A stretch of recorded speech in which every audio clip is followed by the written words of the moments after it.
Recording in progress. तो इसको convert करने की कोशिश कीजिए सभी लोग ऐसे, क्या कन्वर्ट कर पाएंगे? और उसके बाद ये भी बताना है कि क्या फिर आप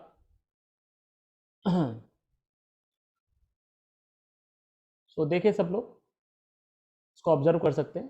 ये देखिए ये लिखा हुआ है 7 माइनस 0.98 स्क्वायर, और आप इसमें से 7 को कॉमन भी ले सकते हो।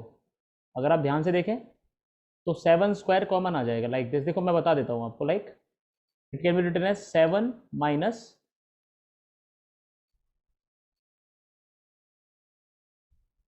0.14 इंटू 7 का स्क्वायर। अब आप इसमें से 7 को कॉमन ले सकते हो, 7 स्क्वायर, और क्या बचेगा 1 माइनस 0.14 स्क्वायर,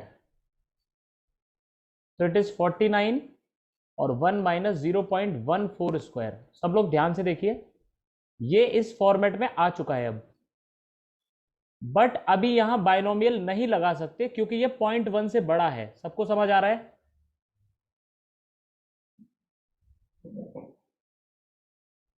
समझ आया किसी को थोड़ा थोड़ा क्या करना चाह रहे हैं इसमें? ऐसे कुछ एक्सप्रेशंस जो 6 पॉइंट जैसे एग्जांपल लिया मैंने, इसको आप 1 plus something to the power n में कन्वर्ट कर सकते हो थोड़ा सा दिमाग लगा करके। और फिर अगर बाइनोमियल अप्रोक्सीमेशन लग जाता है तो लगा दो, नहीं लग रहा तो फिर वो नॉर्मली सॉल्व कर लो उसको। बेटा इतना समझ में आया सभी को? Yes sir. ठीक है, तो हाँ ओके। नंदिता नंदिता को आगे। सौम्या आपको समझ आया? सौम्या लास्ट क्लास में थे क्या आप? Yes sir. आ गया समझ आपको? स्वीटी आपको समझ आया ये? स्वीटी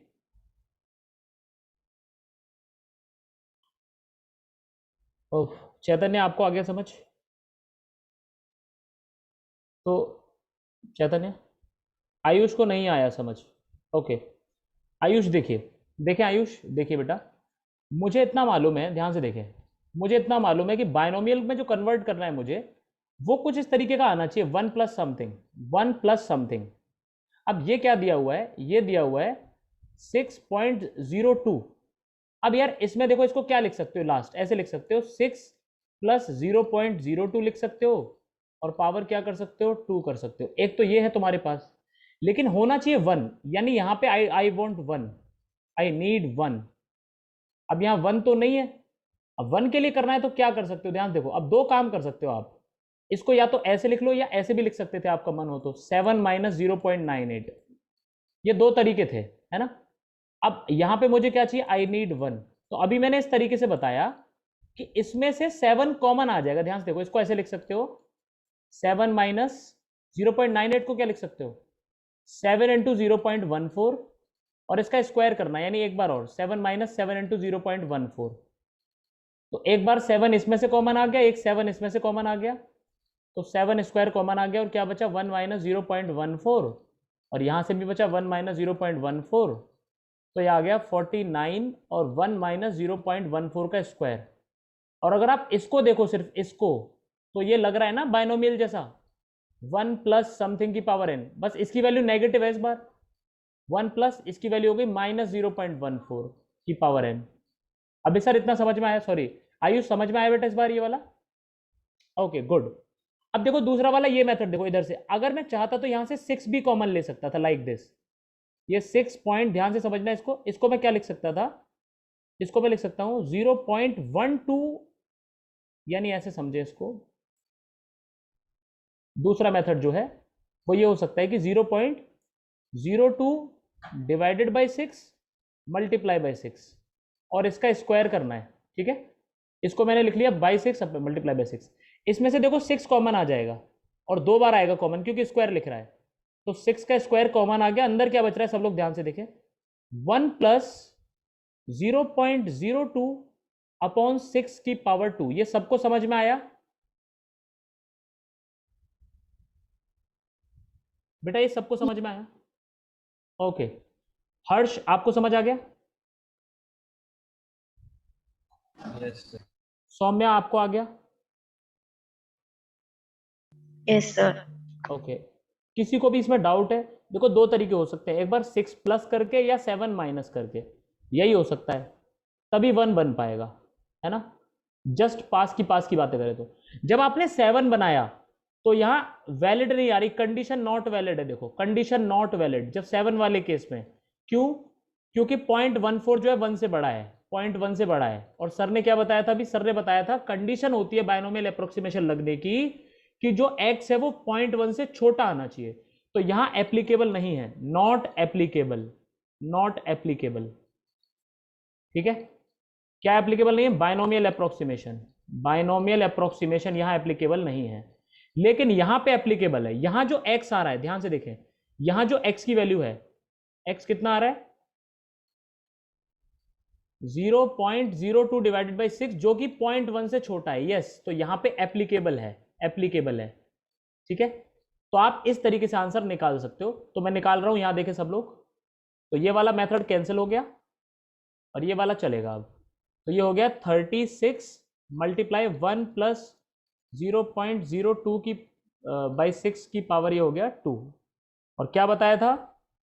36 बायनोमियल थ्योरम क्या बताई थी? बायनोमियल अप्रोक्सीमेशन था कि 1 प्लस एक्स की पावर n हो जाता है 1 plus n x, n x. तो 1 प्लस n नीचे उतर आएगा यहाँ पे, 2 इंटू 0.02 अपॉन 6, 2 3 जा 6, इस तरीके से। तो आंसर आ गया 36 मल्टीप्लाई बाय 1 प्लस 0.02 अपॉन 3। इसको सॉल्व कर सकते हो आराम से अब तुम लोग। ठीक है, तो ये मेरा आंसर आ जाएगा। तो ये बस मैंने तुम्हें ऐसा बताया कि बायनोमियल कब लगाना है कब नहीं लगाना है। एक्चुअली आगे ये कई जगह आएगा, कई जगह। तो बस ये याद रखना है कि जो x है वो 0.1 से छोटा होना चाहिए और x के साथ में क्या होना चाहिए? यहां पे 1, यहां पे 1 होना चाहिए। 1 यहां हो और ये क्या हो? Less than 0.1। ये कंडीशन जरूर रखेंगे हम, ये ध्यान रखना पड़ेगा बहुत। ठीक है, वैसे ज्यादातर तो डायरेक्ट आ जाएगा 1 प्लस एक्स की पावर n की फॉर्म में, तो आप सीधे कर दोगे। लेकिन एक आधा जगह ऐसा हो सकता है जहां आपको ध्यान रखना पड़ेगा कि ये x छोटा है कि नहीं, 1 है कि नहीं उसके साथ में। ठीक है, तो ये थी मेरी बायनोमियल अप्रोक्सीमेशन। बहुत ही सिंपल सी बात है ना। अब लाइक दिस, ठीक है। तो ये इसी तरह की बातें थी। तो हमने एलजेब्रा कर, है ना। इसके अलावा कुछ एक दो सीरीज और बता रहा हूं मैं आपको, नॉलेज इवन मैथ्स वाले लोगों के लिए ज़्यादा इंपॉर्टेंट है, मैथ स्टूडेंट्स। ये जो बातें बता रहा हूं ये याद रखें। एक होता है लॉग का फंक्शन ln जो बताया था, इसकी सीरीज ओपन कैसे करते हैं, यानी इसे एलजेब्राइक फंक्शन में कैसे चेंज करें। जैसे आपको कल याद होगा मैंने दो फंक्शन बताए थे, साइन एक्स और कॉस एक्स। उसको हम कैसे एक्सपेंड करते हैं, एक्स की पावर एक में ऑड आ रही थी, एक में इवन आ रही थी, अगर आपको याद हो। बिल्कुल ऐसे ही मैथ्स वाले स्टूडेंट्स को याद रखना है, ये दो सीरीज जो हैं ये भी कहीं ना कहीं आपको फिजिक्स में काम आएंगी आगे जाके, अभी फिलहाल तो नहीं आएंगी। खैर, ग्रेविटेशन नामक चैप्टर जब मैं आपको पढ़ाऊंगा, ग्रेविटेशन 8th चैप्टर है फर्स्ट बुक का, फर्स्ट बुक में ग्रेविटेशन चैप्टर जब आपको पढ़ाया जाएगा तो आप फील करेंगे कि इसकी जरूरत है इस सीरीज की आपको। तो क्या है इसका फॉर्मूला, ध्यान से सुने। 1 सॉरी लेकिन एक्स को पुट करें 0, पहले इसको देख लें। ये होता है 1 plus x square by 2 factorial plus x cube by 3 factorial plus x 4 by 4 factorial and like this. ठीक है, और ये जो है इसका x नहीं है, यहाँ पे 1 नहीं है। इसका आंसर आता है x minus x square by 2 plus x cube by 3 minus x की पावर 4 बाई 4। ये बिट इंपॉर्टेंट है आपके लिए, तो आप इसे याद रख सकते हो। मैं इस पर क्वेश्चन भी करा देता हूँ ताकि आपको याद हो जाए थोड़ा। ठीक है, ये बिट इंपॉर्टेंट है तो इसको याद रखना है आपको। ठीक है, up to so on like this, up to so on, बहुत सारे टर्म्स तक। ठीक है, क्या है? x minus x square by 2 plus x cube by 3 minus x की पावर 4 बाई 4 प्लस एक्स की पावर 5 अपॉन 5 माइनस एक्स की पावर 6 अपॉन 6, ऐसे करके चलते जाना है आपको। ठीक है, इस पे एक क्वेश्चन करा रहा हूं मैं आपको, क्वेश्चन दिया हुआ है, find sum of series 1 minus 1 by 2 plus 1 by 3 minus 1 by 4 plus 1 by 5 minus 1 by 6 plus 1 by 7 minus 1 by 8 dot dot dot up to infinite terms. बहुत सारे टर्म्स हैं। ऑप्शन दिए हुए हैं आपको, सब लोग ध्यान से देखें, ऑप्शन दिए हुए हैं ln3, ln 2 times of ln2, option C है ln2 ऑप्शन डी है नन ऑफ दीज। हाँ भाई, कौन बता रहा है? ये रही हिंट, इसकी जो हिंट है वो ये है। LN2 sir, LN2।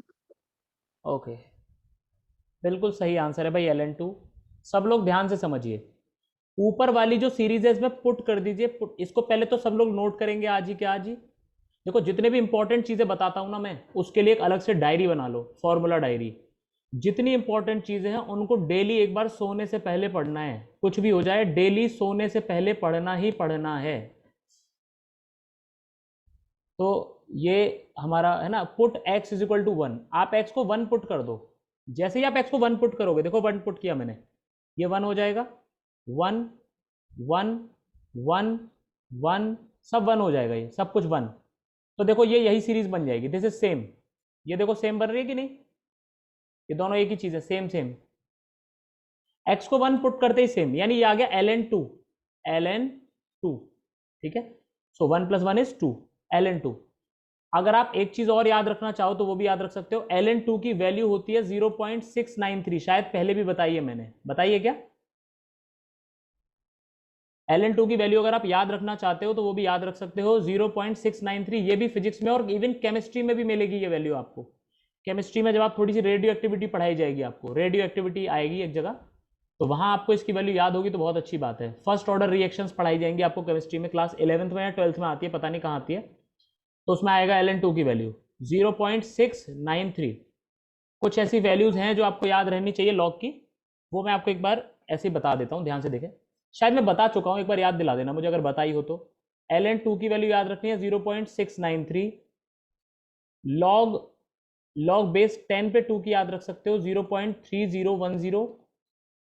Log base 10 पे 3 की याद रख सकते हो, चाहो तो 0.4773 या 71 करके आता है, ऐसी कुछ है, कोई इसमें से एक ही है, दोनों याद रख लो, कोई भी वैल्यू ले लेना, आंसर आ जाएगा, सही है, ठीक है। ये है शायद, ये this is correct, this is correct. तो ये कुछ वैल्यूज है जो आप याद रखना चाहो तो याद रख सकते हो, है ना, ठीक है। तो लाइक दिस। और लॉग अगर 5 की पता करनी है आपको तो आ जाएगा 1 - 0.3010, this is the value of log 5, है ना।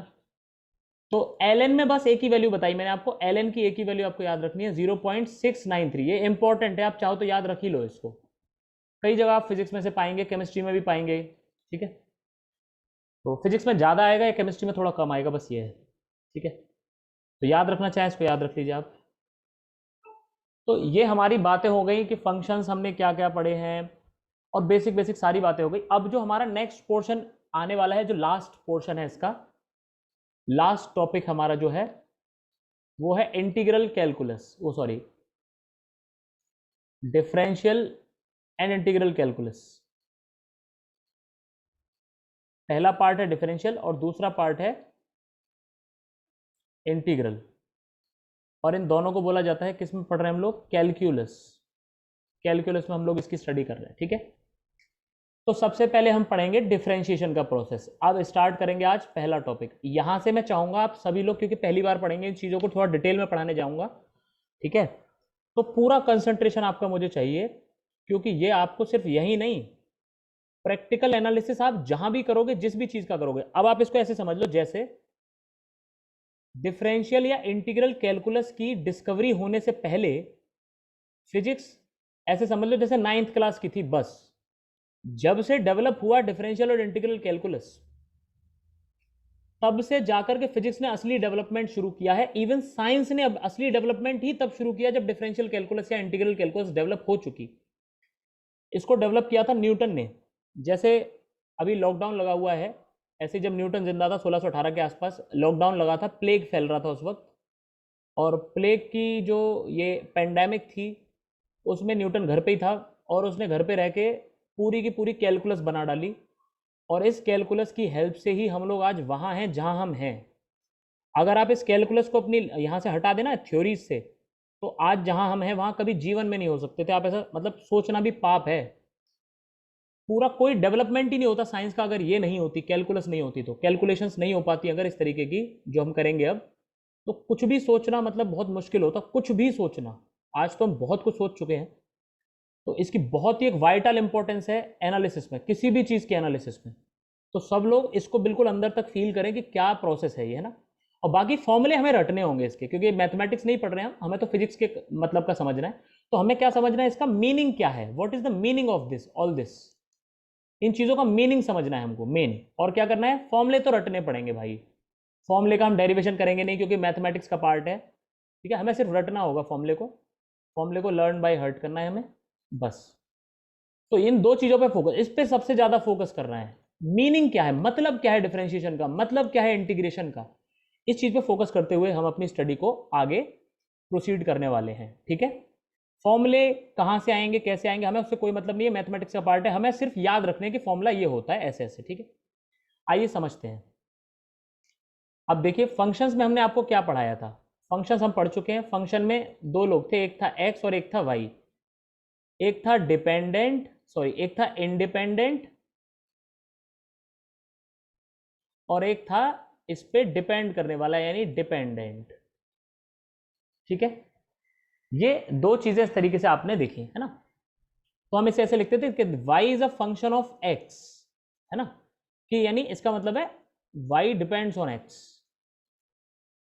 y depends on x।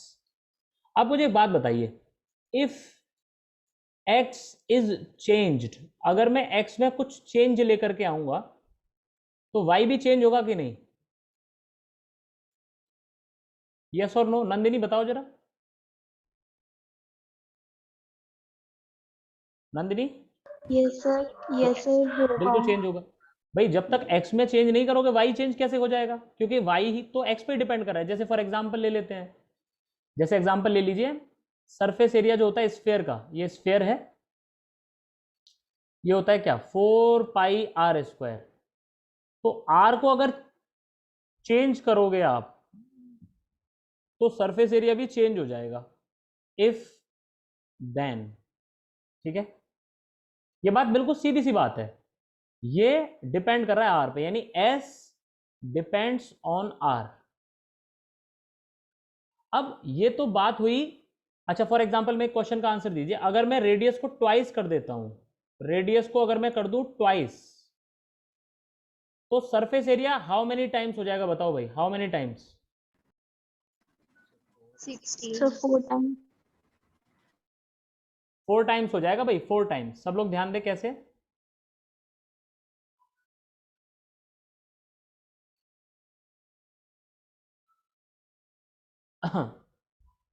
देखिए 4 टाइम्स कैसे हो जाएगा, सरफेस एरिया न्यू वाला, देखो न्यू वाला हो जाएगा 4 पाई रेडियस न्यू वाली का स्क्वायर, है ना, 4 पाई r²। तो surface area new will be 4 पाई, और ये है 2r का स्क्वायर, है ना, डबल कर दी रेडियस ट्वाइस, तो आ जाएगा 4 टाइम्स ऑफ 4 पाई r², यानी 4 टाइम्स ऑफ s, यानी 4 टाइम्स हो जाएगा। सबको समझ में आ गई ये बात, 4 टाइम्स हो जाएगा। क्लियर है बेटा सबको, है ना। लेकिन सोचिए, अब देखिए यहां से क्या सोचना शुरू कर रहे हैं हम लोग। अगर ये चेंज मैं आपसे कहता डबल ना हो, बहुत छोटा सा चेंज हो, बहुत छोटे अगर चेंजेस हो, बहुत छोटे छोटे चेंजेस, वो प्रोसेस आता है डिफरेंशिएशन में। वो प्रोसेस किस में आता है बेटा, डिफरेंशिएशन में। तो देखिए वही मैं आपको करने जा रहा हूं। If change is very very small, if change is very very small, then we count it as differential change। सब लोग ध्यान से सुनिए, डिफरेंशियल चेंज, ये डिफरेंशियल चेंज कहलाता है, ठीक है। जब चेंज हमारा बहुत छोटा होगा तो हम इसे बोलेंगे डिफरेंशियल चेंज है, बहुत छोटा सा चेंज है। क्लियर है। और इसे कैसे लिखेंगे, जैसे एग्जांपल दे रहे हैं आपको इसका, how to write it, how to write it. तो एग्जांपल ले लेते हैं इसका। बच्चों एक्सक्यूज मी, एक सेकंड का आपसे, एक सेकंड, एक्सक्यूज मी।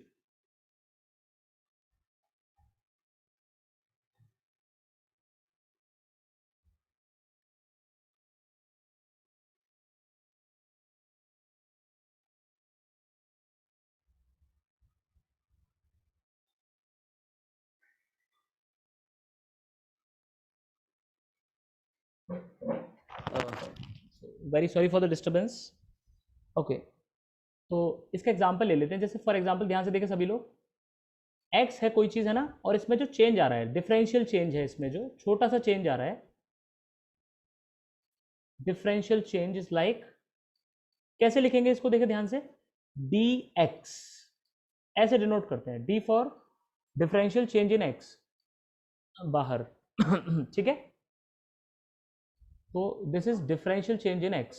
ठीक है, ओके, मेरी बात समझ आ रही है?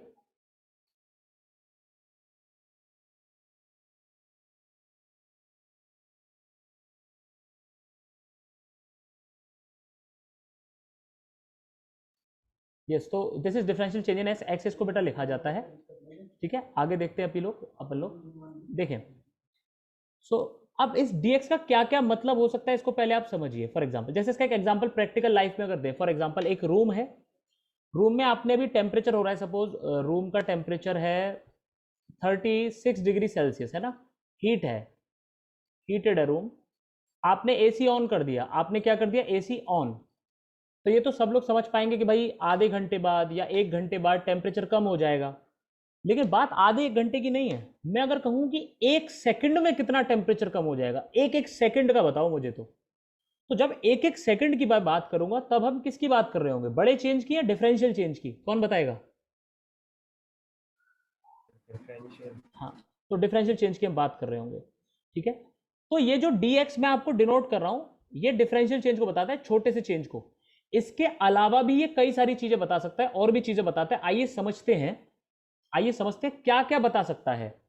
ठीक है, तो देखो ये जो dx है, ये क्या क्या बता सकता है। पहली चीज आप समझ चुके हैं, ये बता सकता है very small change in x, very small change in x को डिनोट करता है। पहली चीज जो ये बताएगा या डिनोट करेगा वो है very small change in x। देखिए और क्या बता सकता है ये, दूसरी चीज ये भी बता सकता है, it is very small part of x, very small part of x।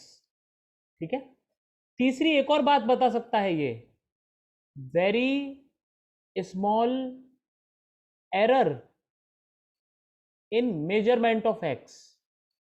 तीनों का एक एक एग्जांपल लेंगे अभी।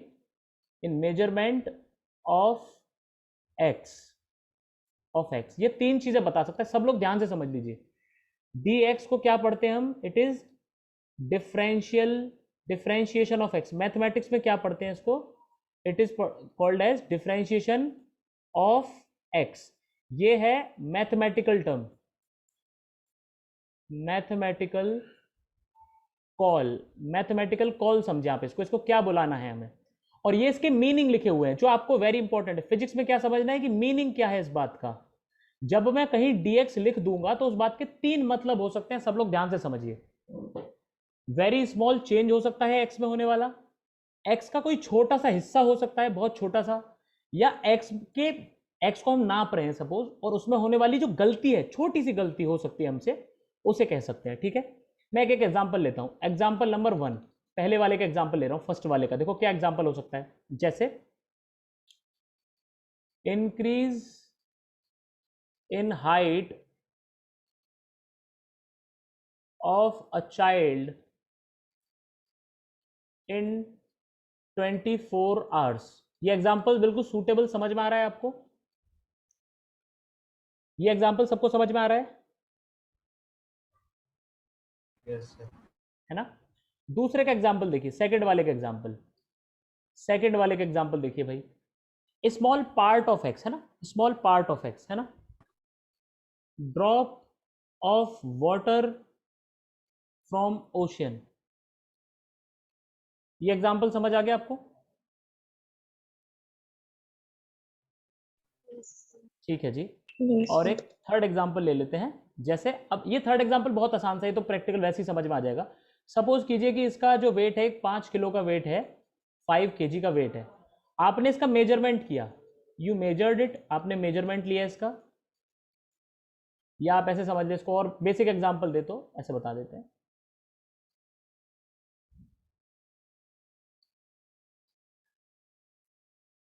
For example, error in measurement measurement of length of a line. जैसे मैं बताता हूं आपको, फॉर एग्जांपल ये आपका स्केल है, ये एक लाइन बनाई थी मैंने रेड कलर से एक लाइन बनाई, ये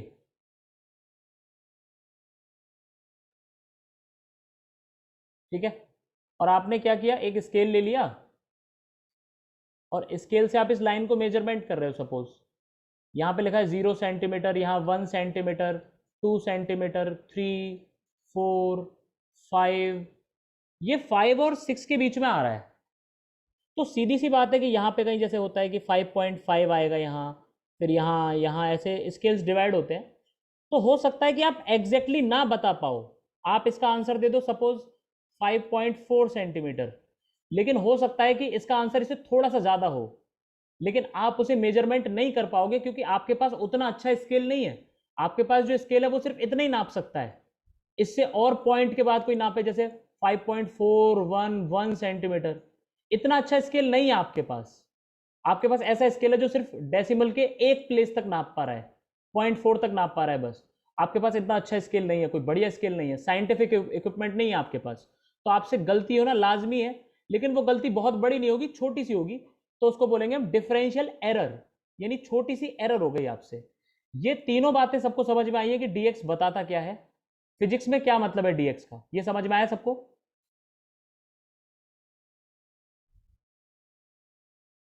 किसी को इसमें कोई डाउट है? ये मीनिंग समझना आप लोगों के लिए बहुत जरूरी है भाई। सबको समझ आ रहा है? आप लोग रिस्पॉन्ड नहीं करेंगे मैं आगे नहीं बढ़ूंगा, Yes. फिर से बताना पड़ेगा मुझे। Yes, sir. तो ये समझ आ रहा है, अच्छी बात है। सो dx, चलिए ये समझ में आया हमको कि अच्छा dx का मतलब है या तो x में कोई छोटा सा चेंज हो गया है, या x का कोई छोटा सा पार्ट ले रहे हैं, या x में जरूर हमसे कोई गलती हुई है मेजरमेंट में। और आपको सिचुएशन, जैसे क्वेश्चन आपको मिलेगा या सिचुएशन आप एनालाइज करोगे तो क्लियर हो जाएगा क्या मतलब है। पहला मतलब होगा, दूसरा मतलब होगा, या तीसरा मतलब होगा। अगर जैसे आपको दिख रहा है कि x एक क्वांटिटी है जो लगातार वेरी कर रही है, चेंज कर रही है, तो आप समझ जाओगे कि dx का मतलब होगा छोटा सा चेंज। अगर x फिक्स है तो इसका मतलब आप उसका कोई छोटा सा पार्ट देख रहे हो शायद। अच्छा, और अगर x का मेजरमेंट हो रहा है तो इसका मतलब उसमें गलती हो रही होगी। तो तीनों मतलब सेल्फ एक्सप्लेनेटरी है ना? जो भी प्रोसेस होगा या एनालिसिस होगा उस हिसाब से आंसर आ, मतलब आप समझ जाएंगे कि क्या मतलब है, ठीक है। अच्छा, तो मैंने आपको बताया था y किस पे डिपेंड करता है, y depends on x, y depends on x। अब जब dx आ जाएगा, इफ ds एग्जिस्ट, सब लोग ध्यान से, if dx exists then dy में ऑल्सो एग्जिस्ट, है ना? ऑल्सो एग्जिस्ट, ये सबको समझ आ रहा है? सीधी बात है, y x पे डिपेंड कर रहा है, जब x चेंज करेगा तो y भी चेंज करेगा भाई, ऑब्वियस सी बात है, ठीक है। तो dy भी एग्जिस्ट करेगा, तो dy के भी वही तीन मतलब हैं जो dx के थे, बस x की जगह y लिख देना। dy हो सकता है y में होने वाला छोटा सा चेंज हो जाए, dy हो सकता है y का कोई छोटा सा पार्ट हो, dy हो सकता है इसके मेजरमेंट में होने वाली कोई गलती हो, ये हो सकता, तीनों मतलब हो सकते हैं, ठीक है। तो dy को क्या पढ़ेंगे हम? It is differentiation in y, differentiation of y, ठीक है। तो आप dx समझ चुके हो और dy भी समझ चुके हो, जैसे dx था वैसे dy है। अब एक नई बात समझते हैं, इन दोनों को मिला करके, इन दोनों को मिला करके एक बात आती है, बहुत ध्यान से सुनिएगा। नई बात आती है dy अपॉन dx, इसका क्या मतलब है, इसको कैसे पढ़ेंगे, मैथमेटिकल कॉल क्या है इसका, ध्यान से समझिए। मैथमेटिकल कॉल,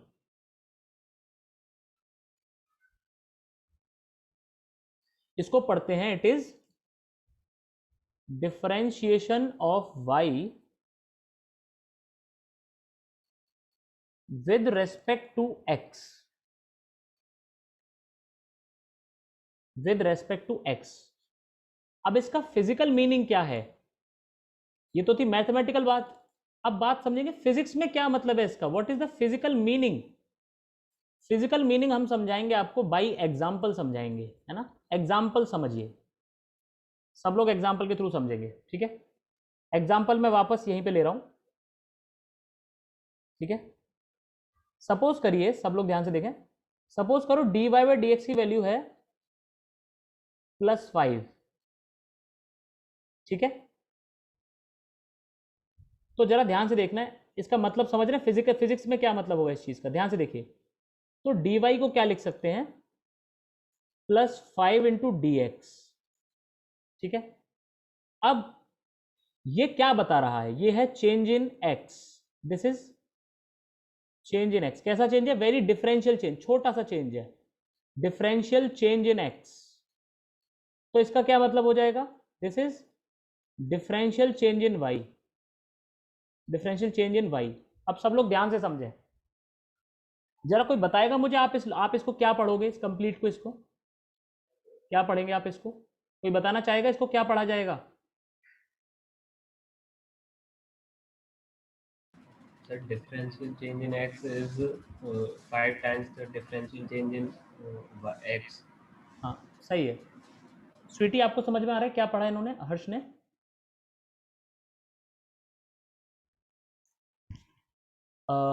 नंदिता आप एक बार और बता दो जरा, क्या पढ़ा हर्ष ने। So differentiation of y with respect to 5 times of x.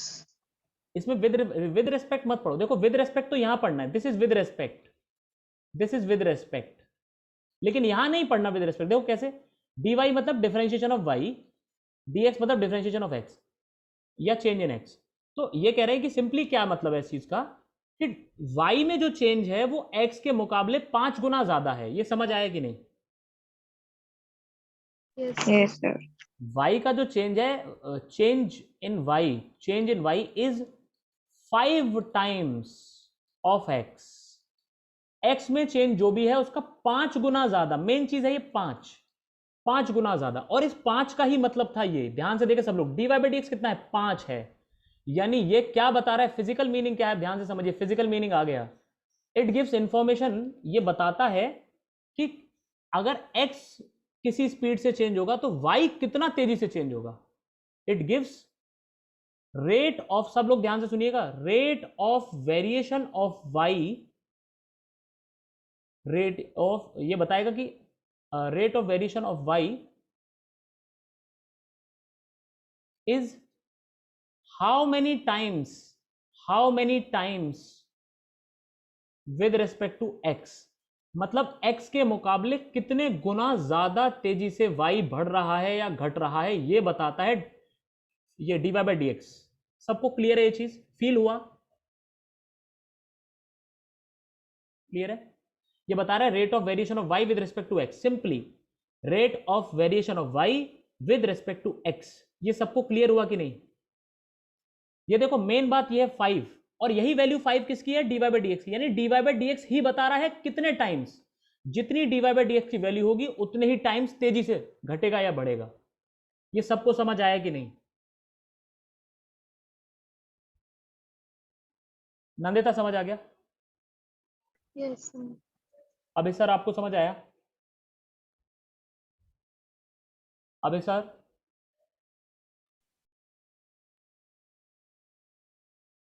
चलिए मैं आपसे क्वेश्चन पूछ लेता हूं जिससे कि आपको और क्लियर होगा। हाँ भाई, अगर dy बाई dx है -2 तो इस बात का क्या मतलब है। अब ध्यान से देखिए, if x is increased by 3 times, suppose मैं कह रहा हूं एक बात, 3 times, then y is by times, fill in the blanks. पहले ब्लैंक में क्या आएगा और दूसरे ब्लैंक में क्या आएगा, कौन बताएगा। आइए देखते हैं आप कितना समझ पाए। हाँ भाई, कौन बताने वाला है इसको, fill in the blanks. y increase करेगा डिक्रीज करेगा, नंदिनी बताओ। Sir, I think decrease करेगा। क्यों, y। सर क्योंकि माइनस है ना वहाँ पर। राइट, ये माइनस बता रहा है डिक्रीज करेगा, y डिक्रीज करेगा इफ x इंक्रीज करेगा, अगर x क्या करेगा, इंक्रीज। सब लोग समझे, बहुत आसान है, ध्यान से देखें। dy is equal to -2 times of dx, ठीक है, डिफरेंस। देखो dx अगर मान लो बढ़ रहा है, x इंक्रीज कर रहा है, x इंक्रीजेज, तो साफ साफ मतलब है कि dx इज पॉजिटिव, हाँ या ना? भाई जब कोई चीज बढ़ती है तो बोलेंगे ना चेंज इज पॉजिटिव। जब कोई चीज इंक्रीज करेगी तो हम क्या बोलेंगे? चेंज पॉजिटिव है। हर्ष समझ में आ रही है बात? Yes sir. हाँ, तो सब लोग ध्यान दे रहे हैं? नंदिता समझ आ रहा है? सौम्या समझ आ रहा है? Yes, sir. हाँ, जब कोई चीज Yes, बढ़ रही है, sir. जब कोई चीज बढ़ रही है मतलब चेंज मेरा पॉजिटिव हो रहा है, ठीक है।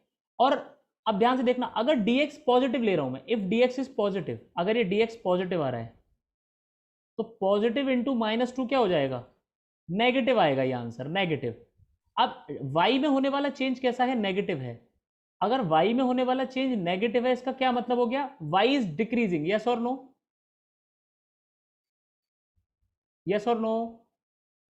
Yes, sir. हाँ जी, तो अब देखो सिंपल ट्रिक कैसे याद रखनी है। अगर माइनस आ गया, अगर माइनस आ गया तो सीधा मतलब ये है कि x के साथ जो भी हो रहा है y के साथ उसका जस्ट अपोजिट होगा।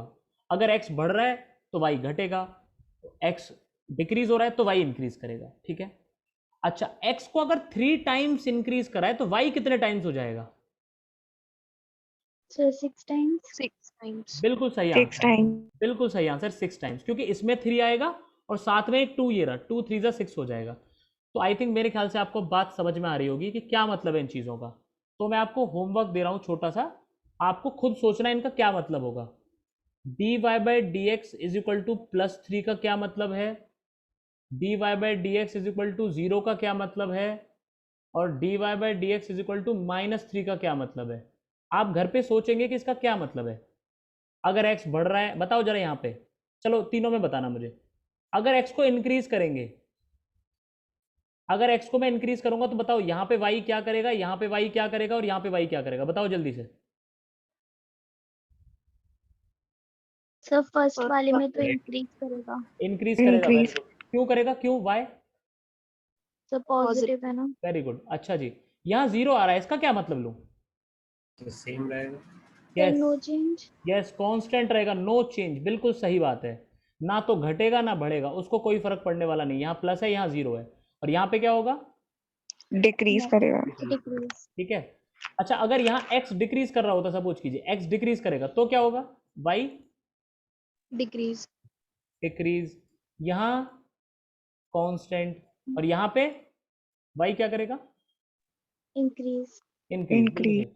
तो जब प्लस आएगा, प्लस आने का मतलब है जो x करेगा वही y करेगा, माइनस आने का मतलब है जो